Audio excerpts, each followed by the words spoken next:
Welcome back. This session is about tunneling. We were discussing about internetworking, right? And we found that interconnecting two completely different networks together and making the communication possible is extremely difficult task.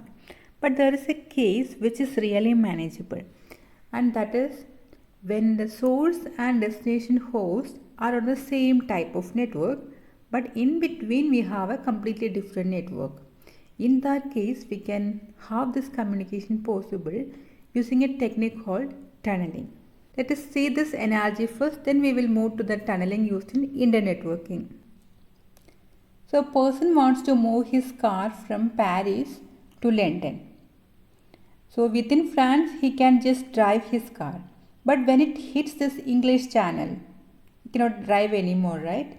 So the only path available here is this underwater channel, that is called Eurotunnel or channel. Channel in short for channel tunnel. It's actually a railway tunnel. So we cannot drive car through this tunnel. Instead, it should be loaded into a high-speed train.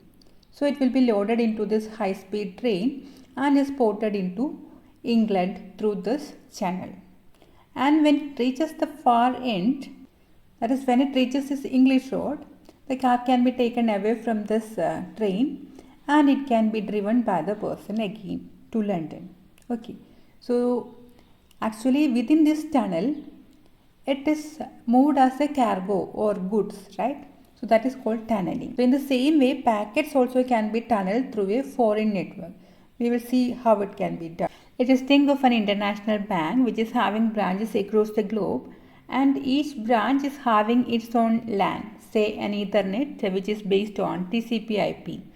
So let us take two different branches here, LAN 1 and LAN 2, both is having Ethernet with TCP/IP based network, but they can communicate only through a intermediate wide area network which is non-IP based, say ATM network.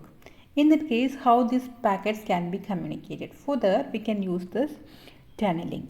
This LAN is connected to this WAN through this multi-protocol router. The same thing happens here also.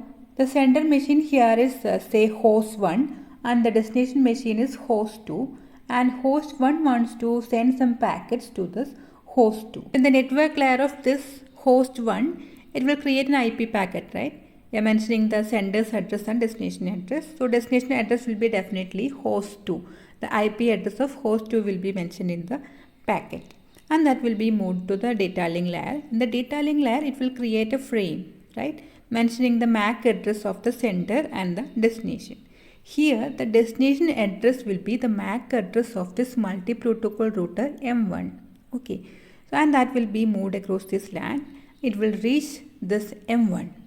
Okay, upon seeing this particular packet, what this M1 will do is, using this tunneling protocol, taking this IP packet as the payload part or data part, this router will create its own network layer packet. This is non-IP based, right? M1 will create its own network layer packet by attaching a header part. So that header part will definitely contain the source address and destination address here, right?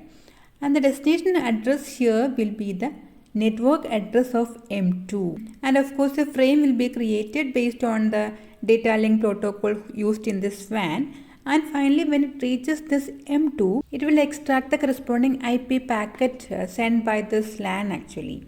And based on the destination address in that IP packet, it will create a new frame destined to this LAN, and that will be ported to this particular machine inside this LAN. So this is how tunneling helps to hide the details of this entire wide area network. Okay. So here the route from M1 to M2 acts as a tunnel for our packet, right? So whatever may be the network layer protocols used in this wide area network, that is not affecting this our sender and destination machine. And also we can say that the network layer packets which covering the IP packet of our sender machine act as a goods train, right?